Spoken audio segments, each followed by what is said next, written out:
राधे कृष्ण राधे कृष्ण। एक नगर में साहूकार रहता था। उसके 7 लड़के थे।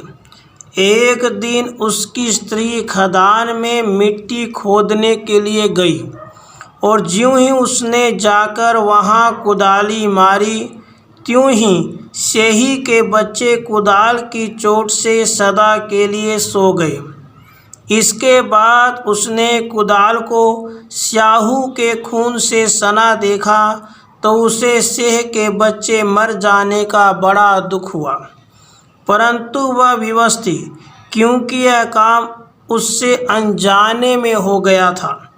इसके बाद वह बिना मिट्टी लिए ही खेद करती हुई अपने घर आ गई और उधर जब सेह अपने घूर काल में आई तो अपने बच्चे को मरा हुआ देखकर नाना प्रकार से विलाप करने लगी और ईश्वर से प्रार्थना की, जिसने मेरे बच्चे को मारा है उसे भी इसी प्रकार का कष्ट होना चाहिए। उसके बाद सेह के श्राप से सेठानी के 7 लड़के एक ही साल के अंदर मर गए। इस प्रकार अपने बच्चों को असमय काल के मुंह में समाये जाने पर सेठ सेठानी इतने दुखी हुए कि इन्होंने किसी तीर्थ पर जाकर अपने प्राण गंवा देना उचित समझा। इसके बाद वे घर छोड़कर पैदल ही किसी तीर्थ की ओर चल दिए और खाने की ओर ध्यान न देकर जब तक उनमें शक्ति रही वे चलते रहे। जब वे पूर्णतः शक्त हो गए तो अंत में मूर्छित होकर गिर पड़े। उनकी दशा देखकर भगवान करुणा सागर ने उनको मृत्यु से बचाने के लिए उनके पापों का अंत किया और आकाशवाणी हुई, हे सेठ, तेरी सेठानी ने मिट्टी खोदते समय ध्यान न देकर सेह के बच्चों को मार दिया था। इस कारण तुम्हें अपने बच्चों का दुख देखना पड़ा।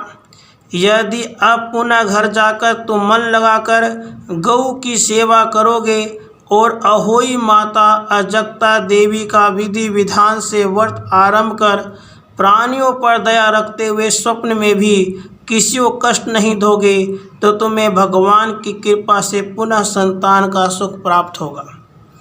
इस प्रकार आकाशवाणी सुनकर सेठ सेठानी कुछ आशान्वित हो गए और भगवती देवी का स्मरण करते हुए घर चले आए।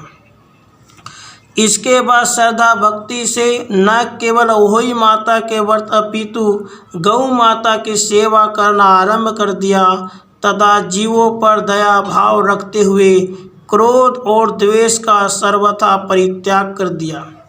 ऐसा करने के पश्चात भगवान की कृपा से वे सेठ सेठानी 7 पुत्रों वाले होकर अगणित पुत्र सहित संसार में नाना प्रकार के सुखों को भोगकर स्वर्ग चले गए।